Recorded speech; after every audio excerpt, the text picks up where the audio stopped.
seluruh kepolisian yang ada di wilayah hukum Polda Metro Jaya dan TNI siap memberantas aksi premanisme yang mengganggu dan melanggar undang-undang. Dan yang jelas ya, beberapa tayangan yang lalu bahwa pemerintah pun ya, seorang gubernur diancam oleh. Total sebanyak 999 personel gabungan dikerahkan dalam operasi tersebut yang dipimpin Kapolda Metro Jaya dalam operasi anti premanisme untuk menindak preman meresahkan di Jakarta.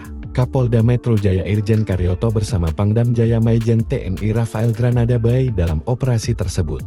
Dua jenderal dengan latar belakang reserse dan Kopassus itu turun gunung untuk menindak preman meresahkan selama ini.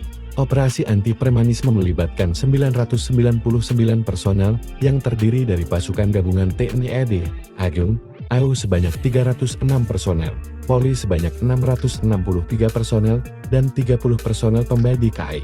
Kata Kapolda Metro Jaya dikutip Jumat 9 Mei 2025. Operasi digelar selama 15 hari. Terhitung pada 9 sampai 23 Mei tahun 2025, Karyoto menyebut intelijen juga dikerahkan untuk menindak para preman. Didukung oleh kegiatan intelijen yang akurat serta diperkuat melalui langkah-langkah preventif dan preventif guna menindak tegas dan menanggulangi segala bentuk gangguan keamanan, katanya. Karyoto mengatakan akan menindak tegas para pelaku dan mengultimatum tidak ada orang yang mencoba mencari panggung, mencoba mencari keonaran dengan atribut-atribut ormas. Kami siap menindak secara hukum bila mana memang sudah ada pelanggaran hukum secara nyata, imbuhnya.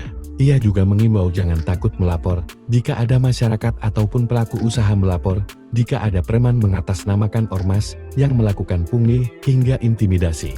Pangdam Jaya Maijen TNI Rafael Granada Bay menambahkan siap membantu operasi dan menginstruksikan jajarannya untuk melakukan bersih-bersih preman yang meresahkan.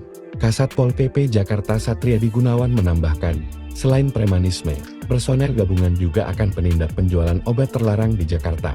Nantinya akan dilakukan pengawasan ketat terhadap hal tersebut. Kita akan lakukan secara masif di 5 wilayah kota terkait. Nanti kita gabungan koordinasi menyasar tempat-tempat penjualan obat dan kita data apakah mereka menjual obat terlarang atau tidak.